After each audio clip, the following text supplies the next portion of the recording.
Bonjour, ma petit filou. I am in France. I'm French AF now. I am very excited to share this episode with you because it's been a long time coming. I have so much admiration for the work of my next guest. This lady is a bit of a hero of mine, and it was an absolute joy to speak to her. In this podcast, I've really wanted to connect people, but also to hear a lot of different perspectives. The ADHD diagnostic crisis that we're in, and indeed medication shortages, it's really important to hear all sorts of different opinions. So I was so grateful to Priyanka, Little Miss ADHD, for giving us her perspective as an ADHD pharmacist last week. If you've not already listened to that, you can have a listen now. I've had so much amazing feedback about that, and it was really fantastic to hear her perspective. Oh, also, thank you to everybody who loved the last Most ADHD Things episode. Keep your entries coming. I will share mine at the end of this episode. I've got a very good one, which happened just about an hour ago. But for now, I will leave you with the wonderful Sarah Templeton of ADHD Liberty. Enjoy.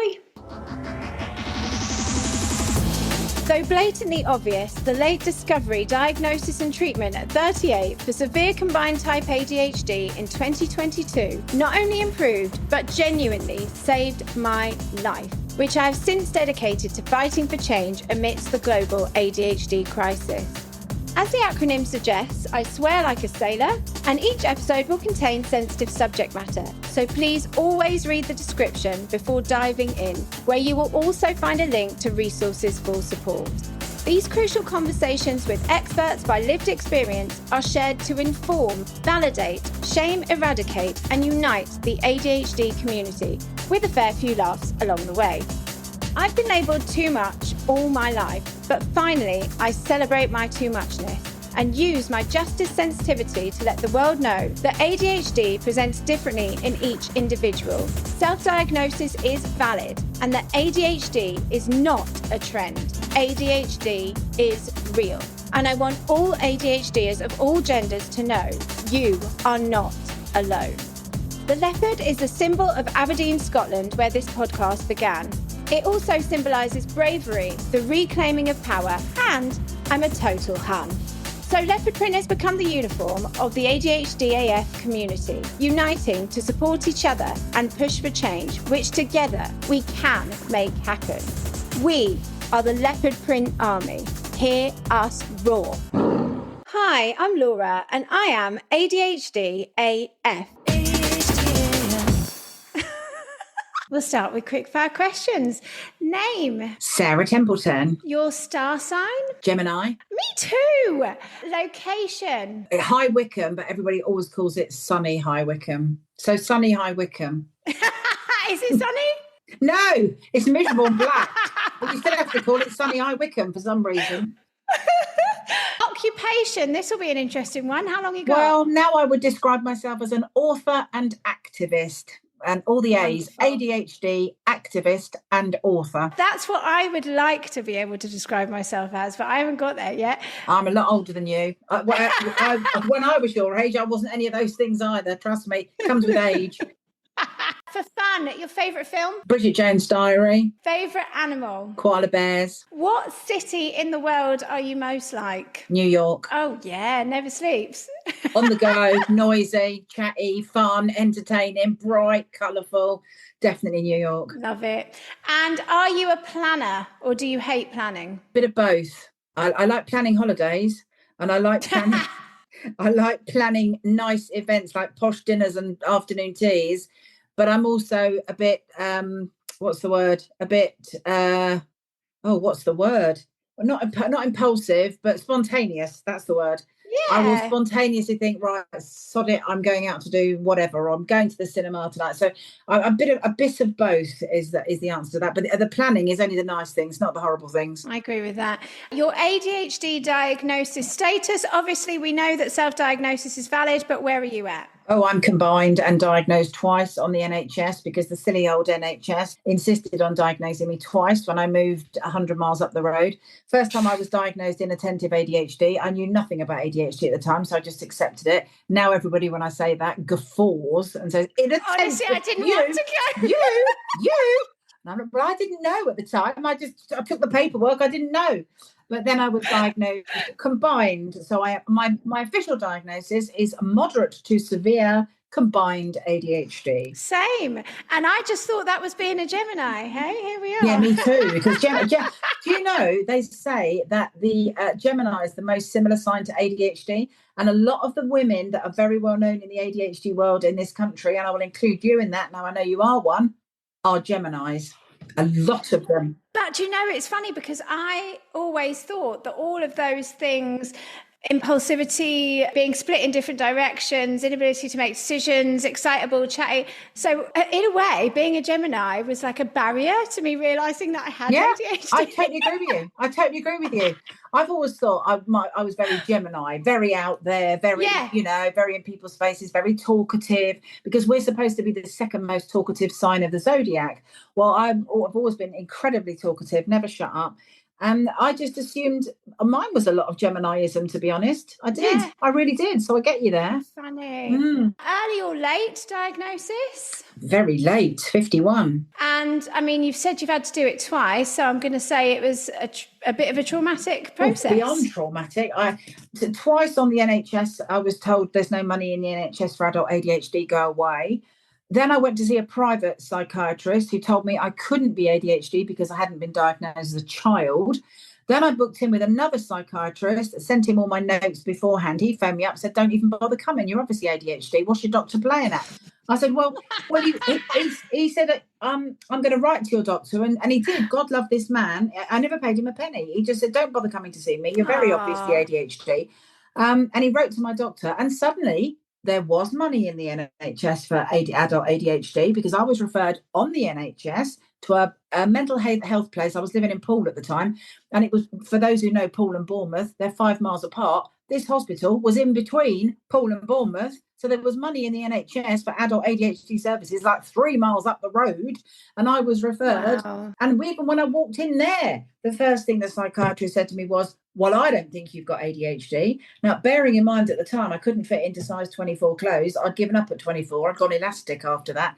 So I was probably a size 26, 28, roughly. And he looked at me and said, well, I don't think you're ADHD. And I was like, oh, fuck. Sake. I said, do you mind just reading these notes, the same notes I'd sent to the bloke who, and he literally read down page 1. There was about 4 pages of typed, very clear ADHD traits under all the traits, all the examples. He read down page 1, flicked over to page 2, and he went, oh, well, you are ADHD then. That was the quality of my diagnosis. I basically had to type it out myself and tell them. I then wrote back to the bloke who said, I paid him a load of money. I wrote back to the bloke who said you couldn't be ADHD because you weren't diagnosed as a child. And I got my money back off him. So I said, you were wrong, mate. Here's my NHS diagnosis. I'll have me cash back, thanks. And my train fare. And he gave me my money back and my train fare. Yeah. So it was an interesting journey. And had I not had a counsellor, I was so lucky. I had a counsellor who had 2 ADHD kids, and we've now worked out she's ADHD herself.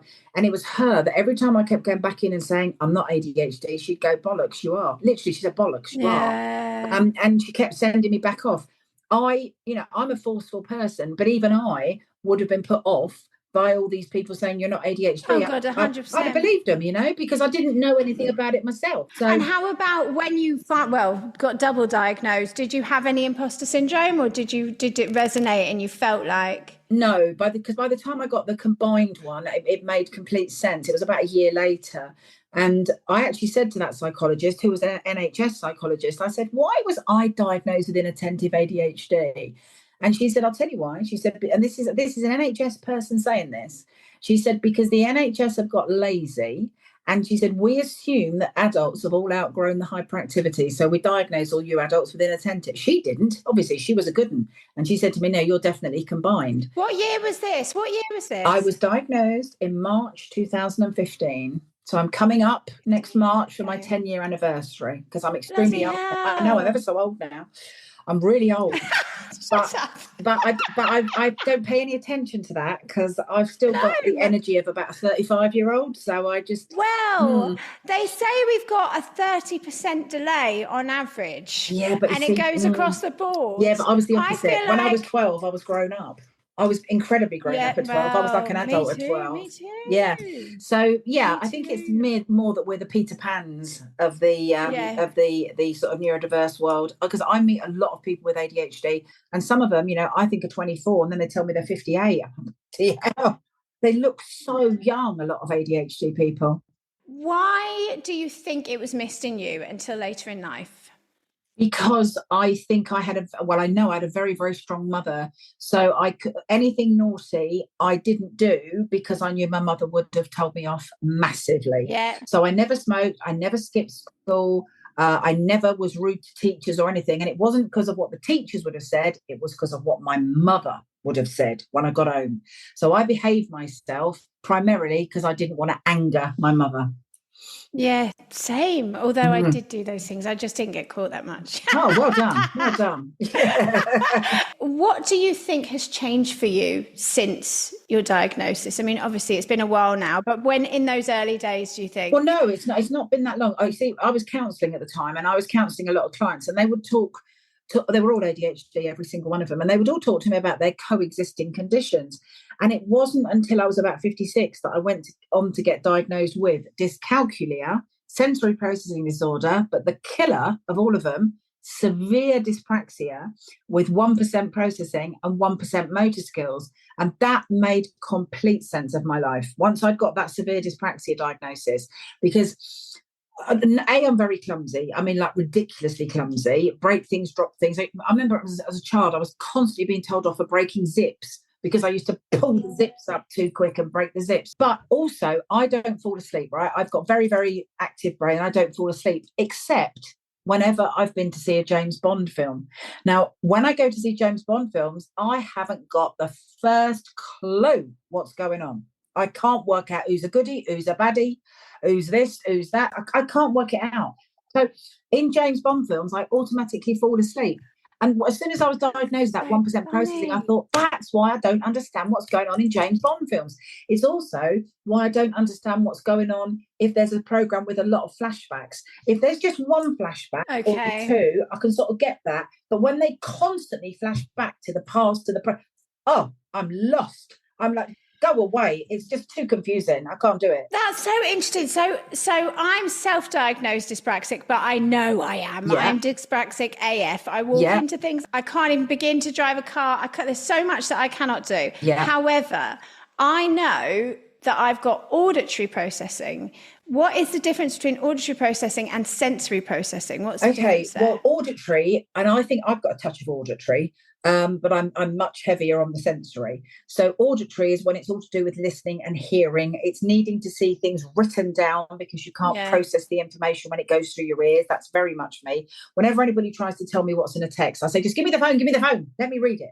Because if I can read it, I know exactly what they mean. But if they're waffling on trying to explain something, it makes no sense to me. Also, I used to hate nightclubs, wine bars, pubs, anywhere that's noisy, because I cannot hear or interpret what people are saying. And that now makes complete sense to me. But with the sensory processing, you've got that stuff, but you've also got the fact that every item of clothing that comes into my house is first attacked by scissors. I cut off every label, hanging Me too, I do that. buttons, everything has to go. Yeah, straight away. I don't understand. If somebody lends me a top and it's still got the hangy things in it, I'm like, what is this? Please, I hate what do you want me to do with this? Yeah, I despise them.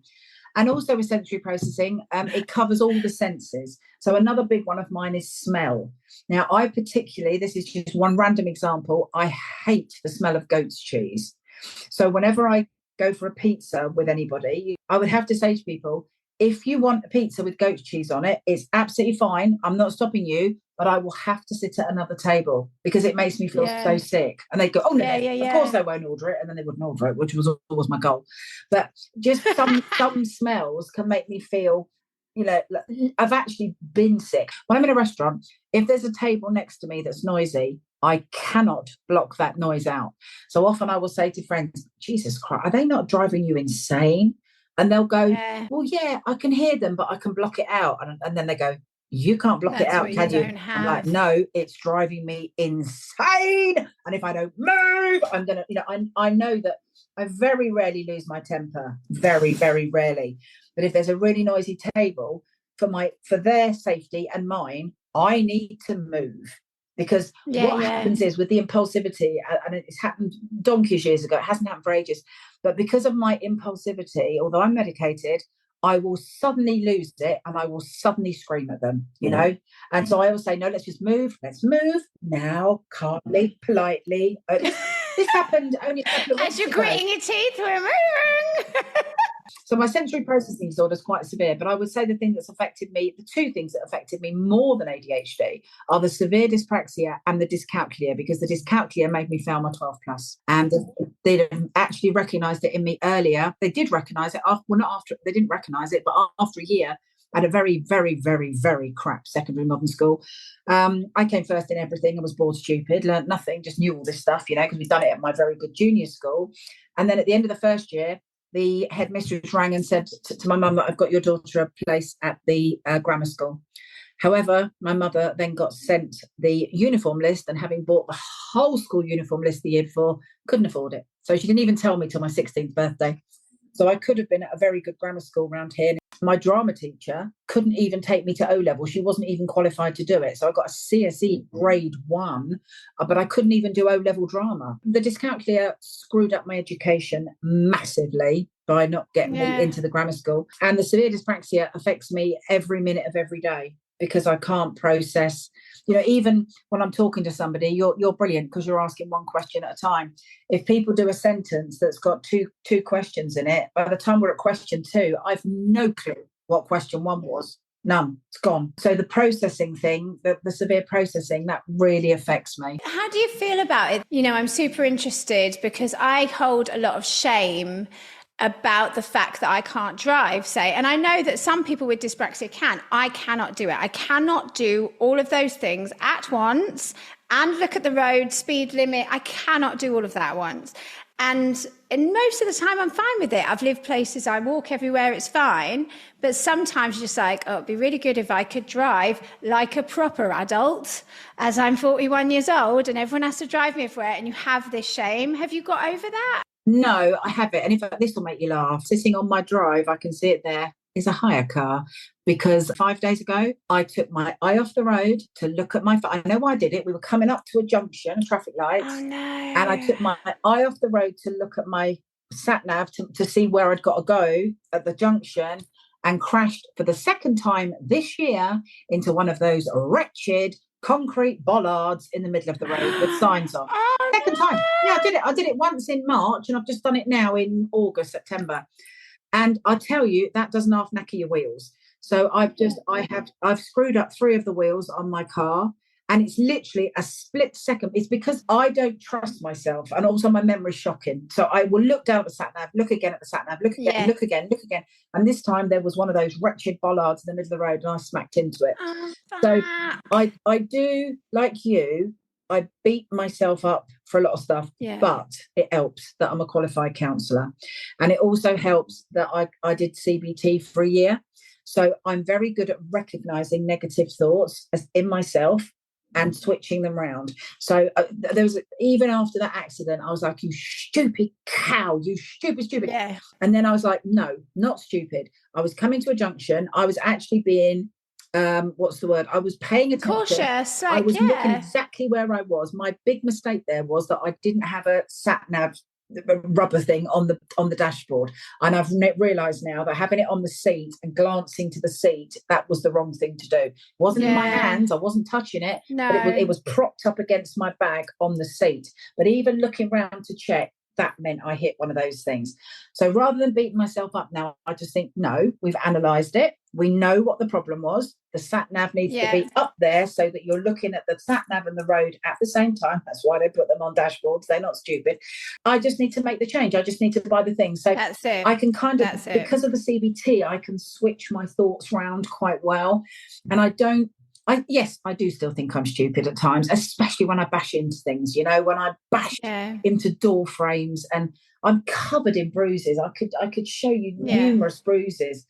I got a massive one on my head. Can you see this one here? Yeah, I mean, see it. Times that by about, I've got about 12 of them on me at the moment. I've got 2 on one shin. I'm always bashing, bashing. And I still do have that inner critical voice that says, you silly cow. But then I think, no, think of the positives. I always try and think of the positives. I do, write books, run big companies, run charities, do all this stuff, help a lot of people. I hope that's my goal in life. I kind of tie the two together. I wouldn't be so understanding of, let's take boys in prison as a random. There are boys in prison that have got dyspraxia, that have got 1% processing, that have got dyslexia, dyscalculia, blah, blah, blah. And they hate themselves for it, and they've got in trouble for it, and they've got crippling low self-esteem, and they're in prison. And I just like to think, okay, the fact that I've got these conditions and I can understand, for example, I can understand why nearly all of them cannot cope with signing on. They cannot cope with that system of phone calls and paperwork and logins and portal, because I can't do it either, So it helps me understand and empathise and really, really get these boys and girls, because there are some girls in prison. But I always say the ratio of girls in prison with ADHD is the same as boys, i.e. nearly all of them. So it's girls have got these conditions as well, but it's the boys that I tend to have worked with. I've worked in male prison, and I understand that they can't bloody negotiate the benefit system, and they can't. When people say to me, "Oh, we're sending you a link to our online portal," I'm like, "Don't." And they say, "What?" And I say, "Don't. I can't work portals." The word portal to me is like, ugh. Take your portal away. Take your passwords away. Take your two-factor authentication, whatever it's called. Take it away. Don't even start with that. I hate it. And that's why I get that these boys in prison, a lot of them can't function in the world today because they can't do all that stuff that other people say, oh, just go online. And every phone call you're on these days, it says it's much easier if you go onto our online website. And I'm like, no, cough, it's not easier. Just answer your poxy phone to God. So I can talk to you. I can't go on your online portal and register. Oh, God, no, I hate it. Guess what I did the other day? I'm trying to sort out access to work. I told a lot of people about access to work. Still haven't sorted it out myself. Yeah. But I'm trying. I forgot my password for HMRC. Yeah. Of course I did. Yeah. But I've also changed my phone number. Oh, that's a killer. Yeah, that's a killer. It took hours and hours. And in the end, I'm like distressed saying to somebody, do you understand? Because then I had to call back because they asked me exactly how much money on this day. And somebody's like, I don't know. No. And she's like, well, you failed that. So you're going to have to start again. I was like, are you joking? I have to ring you back again. And then when I did that, then I had to ring back again. I was just like, please, can I explain to you that this is not okay? I'll give you a little tip here. I'll give you a little tip because I'm exactly the same, right? Little tip. When you next speak to anybody, always say, can you please make a note of these disabilities that I've got? And these are the reasonable adjustments I need. So with everywhere that I ring, they've got notes not to ask me memory questions. So exactly like that, when was your last mortgage payment? I don't bloody know.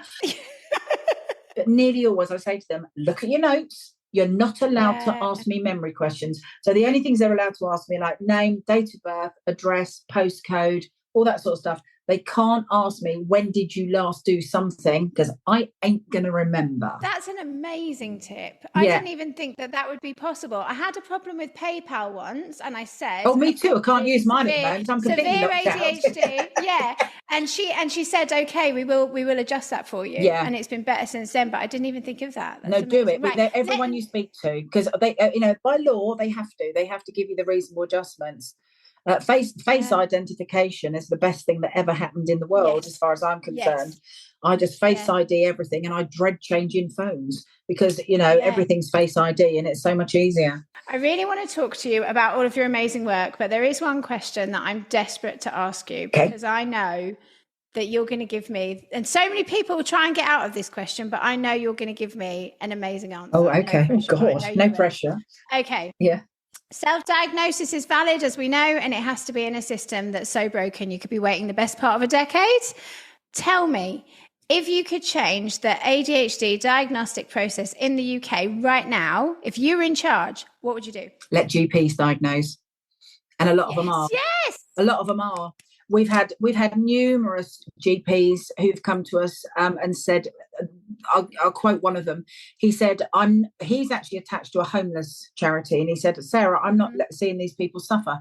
He said, what's the point of prolonging their suffering? So he said, I am what I call provisionally diagnosing them and medicating.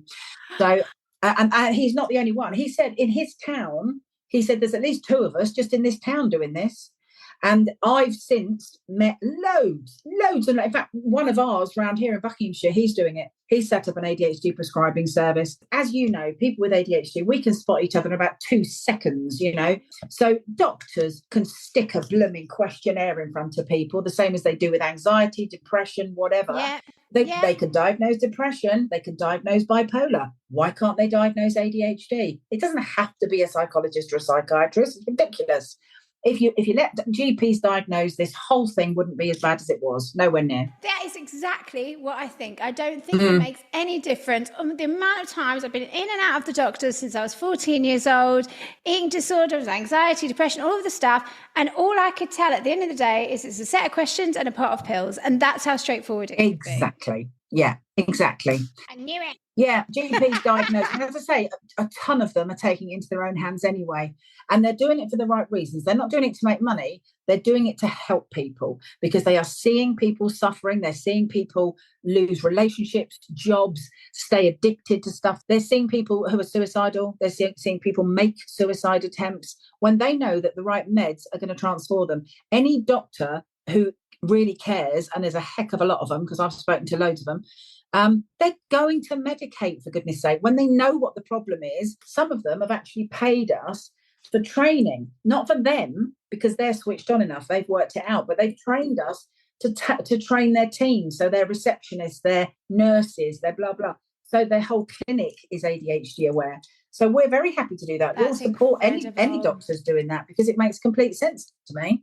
We're undervaluing doctors. We're not treating doctors with the respect we should. They don't recognise ADHD. And if they don't, they've only got, as you say, slap the same questionnaire down, but the equivalent of the depression one, the anxiety one, the psychotic one, blah, blah, blah, and answer the questions. It's not hard to diagnose somebody with ADHD. What do you think? Because obviously I've had loads of conversations, but I don't know. I have my opinions. Why do you think there is such an issue with prescribing ADHD medication? Do you think it is about how expensive it is? Is it about money? Well, it depends what issue you're talking about. If you're talking about in the prisons diagnose personality disorders all the time, rather than ADHD and autism. And there's a reticence to medicate ADHD in prisons. And I understand the reason is because boys and girls will sell their meds. Yeah, they'll sell it. And inside, meds have got 10 times the value they have on the outside. So that's one reason. Then you've got the people who are genuinely, and I mean this word in the proper sense of the word, ignorant. So ignorant about the impact of ADHD medication. There are still some psychiatrists, psychologists and doctors, sadly, who still do think it's a behavioural disorder and you should learn to manage yourself better. So you don't need medication. You just need to, grow up and be sensible. There are still that portion. There's a lot of parents who are reticent to medicate children. And I understand that. I really do. I go into this a lot in my books because parents are very anxious about it. Once you realise that ADHD medication is the most efficacious of any, they say it's the most efficacious of any psychological or physiological condition because it's the only one that puts something back into the brain that's missing. Now, once you realise that, why wouldn't you medicate somebody? Why wouldn't you put them back on that even playing field that they can be on? Why would you make them struggle against their brain 24/7 when you could pop a pill in once a day, sort it out? That's fantastic. So let's talk about what you do. Tell me everything, because you've got your fantastic charity and I know that you are making big things happen. So tell me all about it. Well, what I'm trying to do is get people to realise that the prisons are pretty much full of ADHD. The old figure, very old now, was that 1 in 4 in prison had ADHD. Well, we've blown that out of the water numerous times. We're doing trials and pilots with several police forces. We've got 33 that have signed up. They haven't all started yet, but a lot of them are starting. Big police forces like Greater Manchester Police, West Midlands Police, Police Scotland, big forces.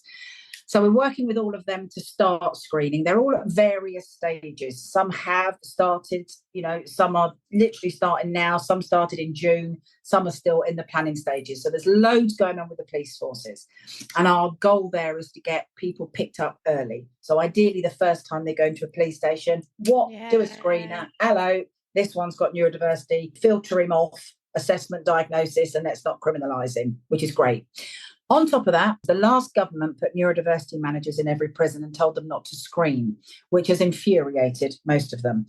So we've had loads of them. We've had Zoom meetings with tons of them. Some of them we've trained. They've asked us to train them, and we've done some brilliant trainings with some of the neurodiversity managers. All of them are frustrated because they know their prisons are full of ADHD, but they're not allowed to do anything about it. Now, I'm not going to blame the current government for that because I don't know what their policy is yet with the neurodiversity. Not with the neurodiversity managers. Hopefully they're going to let them screen. Yeah, hopefully. Yeah. However, what we are doing at the moment, we've been promised some funding. Let's hope it comes through. Set up ADHD support groups in every prison and every young offender institute. So it'll be very, very educational. If anybody else wants to fund it, who's talking out there, it's not going to cost hundreds of thousands. It's actually going to be quite reasonable. At the same time as that, we're just about to start a 1-year campaign with National Prison Radio, all about ADHD, all about how to know if you've got it yourself, what to do about it, what the pathways is, blah, blah, blah. That's going to go on in the prisons. 16 prisons have something called Launchpad, which is basically a tablet that they can get different apps on. And all our videos there's going to be about 40 videos. They are all going to go on to Launchpad. At the moment, it's in 16 prisons, but within the next year, it's going to be in 40 prisons. If we get the extra bit of funding, which we're really hoping for, we're going to train all the psychologists, psychiatrists, and healthcare in prisons on how to diagnose ADHD so they can stop misdiagnosing everybody with personality disorders and get the right diagnosis. So we're going for this funding. I mean, I'm praying to God we get it. At the same time as all of that's going on, we've got all these pilots starting. So we've got pilots starting in the homeless world with The Big Issue and Crisis. They're going to both start screening pilots for us. Oh, wow. Because you may or may not know that the crossover between addiction, offending and homelessness is huge. It's pretty much the same clients. Most of the clients have either encountered 2 or 3 of those things. So, for example, most boys who've been in prison come out and they're homeless, and quite a few of them have got addiction problems. So there's a big crossover. So we're just about to start pilots with The Big Issue and Crisis, which is amazing because both of those charities I used to volunteer for years ago, did loads of work for the homeless. One definite and about 3 or 4 other potential addiction pilots starting. Now, addiction, we know there's a colossal link with ADHD and addiction. So what our goal is there is to get mandatory screening in all addiction services. Mm-hmm. And then on top of that, we've got a couple of probation trials going on. Both of those are coming out at 85% or slightly more have got undiagnosed ADHD. We've also just done a pilot with a charity that is a youth careers charity that helps kids who have, quote, fallen through the cracks, unquote. Okay. So they've fallen through the cracks for a wide variety of reasons. They might have left school early and not completed education. They might have been in a young offender institute or a prison and come out. They might have come out of the care system and had no guidance on what to do. So they've come from a variety of backgrounds. But we've done, that charity said, we'll do 100, we'll screen 100. Now, how many out of that 100 do you think were ADHD for kids who'd fallen through the cracks? All of them? Almost all of them, 90. Exactly 90. 90 out of the 100, yeah. So 90 out of the 100. And the lady who ran it, she said to me, I've had quite a few of them in tears, especially the girls, because the girls, like me when I was diagnosed at 51, the girls didn't have the first clue that this might be why they'd had addiction problems or anger problems or whatever. No clue that it could be linked to ADHD. And she said, I've had a lot of them in tears, especially the girls. And, bearing in mind, this is a charity that for people who've fallen through the cracks, that means they've been suffering in some way. Yeah. They've been suffering. And to know that there's a reason for that suffering, she said it's been absolutely life-changing for all of them. And then the probation pilots that we've got going on, I mean, one of them, I'll be discreet and not name the area, but one of them, she said to me, my God, she said, the GPs in this area must be getting sick of me. She said, I'm sending people there. Half a dozen people a day I'm sending to the GP. I've got ADHD. I've got ADHD. I've got ADHD. So all the pilots that we're running There hasn't been one when we've gone, oh, that's interesting, no ADHD. No. Every single pilot that we're running, it's been, whoa, and the figure that is constant and consistent right the way through is 85%. It's either like the youth charity one was 90. So the 2 probation ones we've got going on, they're both coming in at just over 85%.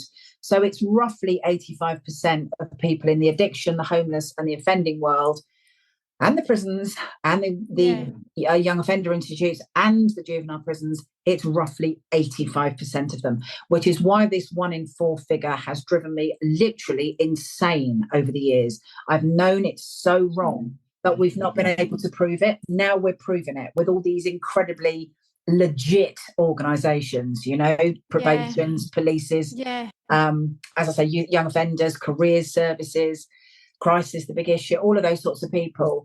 And it's interesting because I think it was Crisis, when I spoke to them, they said they have a research and development department and they've been looking for this. They said, we've known there's a reason. We've known there's a commonality with these people. We've just not been able to put our finger on what.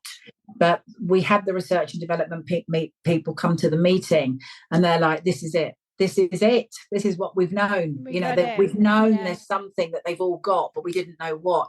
And because a lot of these people, like you, like me, were completely ignorant of what ADHD really is until you're diagnosed with yourself and you do tons of research, because they just thought it was naughty kids, hyperactive kids and distracted kids. Or anything they knew, you'd grow out of it. Yeah, exactly. So that you're absolutely right. Most of them did not know that this was an adult condition. They just thought 18, 19, 20, well, they're sort of done with that, aren't they? No, born with it, you die with it. Can I just say, phenomenal. Your work is incredible. I don't know how you've got that many hours in a day. Well, I do, because you won't sleep very much because you're in New York. But I have to say, all of it's amazing. But just going back to the first thing you said, I think it was 33 different the police stations. Police forces, Police forces that are screening. That is huge. I was going to say that they're not all screening, but they're all in talks with us at various stages. To start, because it's exactly like you say. If that can be that early intervention, that's everything. That's life changing. You might not see that person again. That person might not reoffend again. That's the whole point. Incredible. When I used to talk at my support group about we've got to get ADHD screening in the prisons, it was actually police officers who said to me, we need to get them before that, Sarah. We need to get them when they first come into the police stations. And I was like, yeah, you're absolutely right. This is my 1% processing. See, I don't think of things like that. I just think they're all in prison. They've all got ADHD. We've got to sort this. That's as far as my thinking went. But the cleverers, the clever ones went, but we can get to them.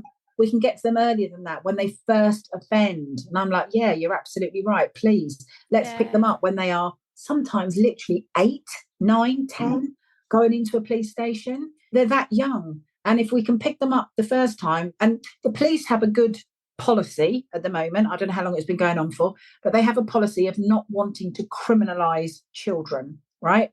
I firmly agree with that, right? Don't criminalise them. Find out what's going on. And so this hour's offering to screen, which doesn't cost anything, not a penny. We don't charge anybody anything for this, because we're offering to screen and potentially divert. They have liaison and diversion teams in police, which is to liaise with, let's say, drugs teams or homeless teams or whatever, and divert people to other services rather than taking them through the courts. So we are working with these L&D departments. We're working with quite a few of them because they think the screening fits beautifully into what their job role is, which is to liaise and divert if at all possible. So, everybody's great. We've even got judges. I mean, we can't name names, but, there are judges that we know now who are throwing court cases out of court if there's an outstanding assessment waiting. I did some very, not illegal as such, but some sort of dangerous, impulsive type things when I was younger. So this is where we can get into serious trouble, you know, if we're not diagnosed and medicated. These traits can really get us into trouble. We are passionate about all ADHD people, but particularly those in marginalised groups. So we are talking homeless, we're talking addicts, we're talking offenders. A lot of people who are against this, they'll say, oh, funding, oh, we can't possibly, oh, funding. I'm like, funding? I'll email it you now for free. It doesn't cost anything to screen somebody. It doesn't cost a penny. And no, you can't diagnose all of that, but you can flag up the ones that warrant further assessment very easily, and it's completely free. So don't give me funding, pardon my language, bollocks. It's nothing to do with funding. It's people who can't be bothered. Well, bother. The difference it can make. 3 days ago, I was at an inquest, and that inquest was for one of my young offenders who took his own life last March. And he took his own life purely because they would not put him on his ADHD medication. He was diagnosed as a child. I wrote safeguarding letters to 2 different prisons, massive great red letters across the top of both, safeguarding risk due to not being on the correct medication. Completely ignored. So last March, he took his own life in prison.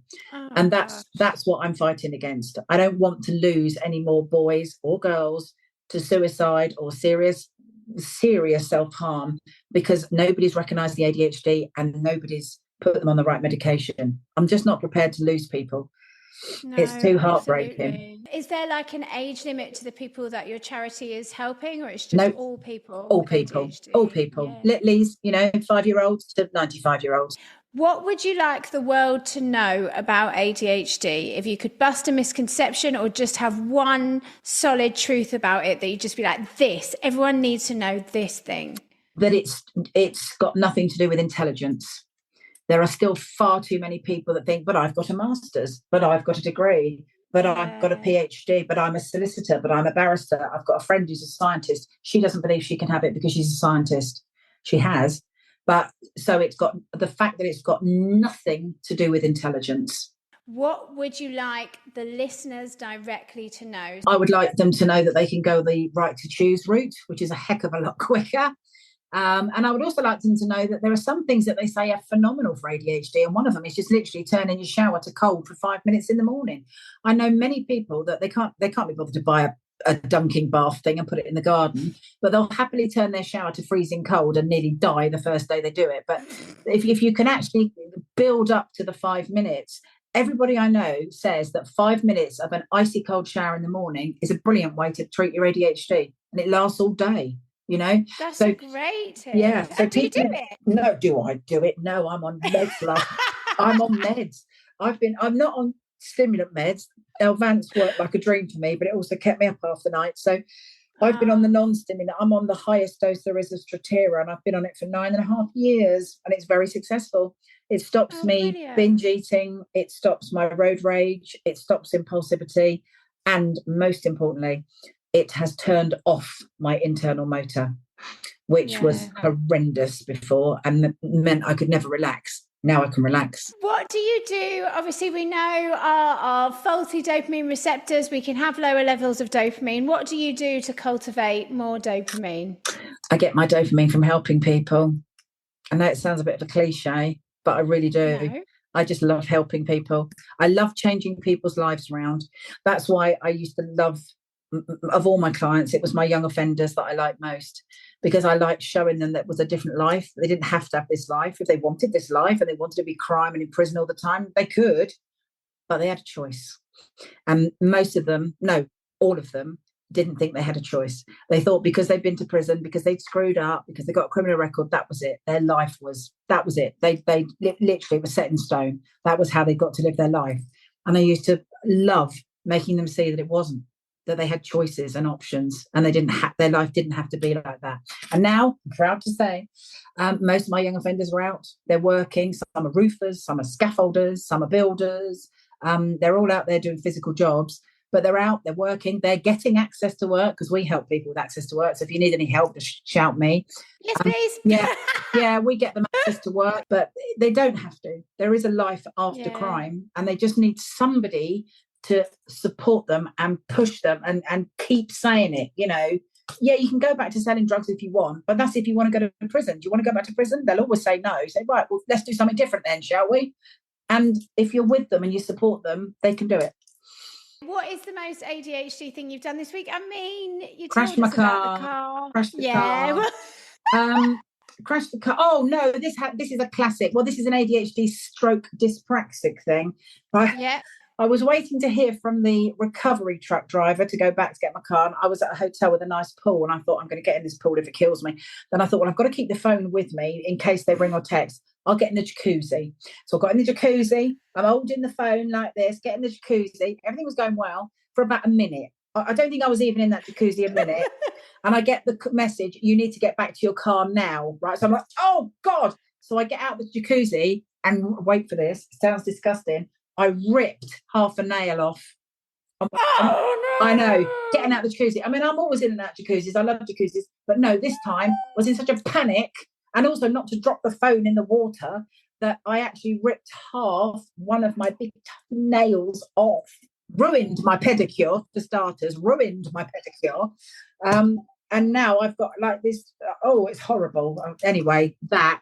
I could talk to you all day, but you're busy and we've covered a lot. Is there anything that we haven't covered? I think the only thing is the fact that we're passionate about training teachers, and we go into schools, every school, from infant, junior, senior, colleges, universities. So if anybody works in any of those or knows anybody who does and thinks that they should be more ADHD aware, give us a shout, because, we go into those as well. We do have to charge for that because we have to pay the people, but we don't charge thousands. We're not ridiculous money. We try and keep it as reasonable as we can so that we can get the training into as many schools in particular, but also colleges, universities as we possibly can, because teachers can transform an ADHD person's life at school. So we want to educate these lovely teachers. Most of them have never been trained in ADHD. They haven't got a clue. Exactly. So we never How would they know if they haven't been trained? Exactly. We don't blame them at all, but we just say, please, either buy my book, or if you can afford it, get me or one of the others to come into the school and train. Because every single time we do it, we have teachers in tears. A lot of them will be crying, saying if only we'd known this stuff. And sometimes they look back on kids they've had in years before, and they go, oh my God. And especially when you're telling them about inattentive ADHD and the dreamers and the looking out the window people, they're like, oh my God. So what are the books? Tell me quickly what the books. Oh my God, okay. They've all got long titles, so I'll give you the short versions. The first one, which is for younger kids, I say up to about 10, 11, is How Not to Murder Your ADHD Kid. Instead, learn to be your child's own ADHD coach. The second one is for teachers, and that's called How Not to Kill the Spirit in ADHD Kids. And it's got a bit of a longer title, but I'll forget the other bit. And then the third one is How Not to Damage Your ADHD Adolescent. And that is massively, it's a big book, that, because it's all about ADHD teenagers, and they are a different breed apart from ADHD kids. So there's a lot of information in the teenage ones. Literally, it goes into everything from options at school, career choices, college choices, university choices, first relationships, STIs, all of it, rejection sensitive dysphoria and how that's going to impact first relationships. It's really detailed on ADHD teenagers. It took me a long time to write that one because I knew, having worked with thousands of teenagers, I knew there was so much information that needed to go into a book on parenting ADHD teenagers. So it's rammed with information, that one. And then the next one I'm writing is all about my time in the prisons and what I found in the prisons. I'm writing that one now. Are you actually going to do this bike ride from London to Amsterdam? No way. I was on a Zoom call last night with them, and I just said, I said the first thing, meeting at Buckingham Palace at 8:00, that'd be me finished. I don't do mornings. I couldn't get on a bike at 8:00 in the morning. I'd be on the floor within 5 seconds. I couldn't ride a bike. I've never ridden a bike on a road. When Rosie told me about it, I was like, that's a brilliant idea. I'll push it. She's like, well, why don't you do it? I was like, I can barely walk without falling over. Do you actually think I can ride a bike on a road? Are you joking? Yeah, exactly. So no, we're not. But we're incredibly grateful to all the people that are. Ridiculous. It's taken me this long to speak to you, Sarah, because I've been wanting to speak to you since the last time. I've known that it's been in the pipeline, but like you, I've just been so bloody busy. But it just hasn't happened. Yeah, it just hasn't happened. Time just goes. But look, see, I was trying positive things. It's a positive because now there was much more to talk to you about. So, do you know what I mean? Yes, that's true. Lots more. Very true. So it had to happen at the right time now. So if anybody wants to join the bike ride that neither of us will be on. They can't join it anymore. Can they not? No. Oh, that's my excuse then. That's why I'm not going.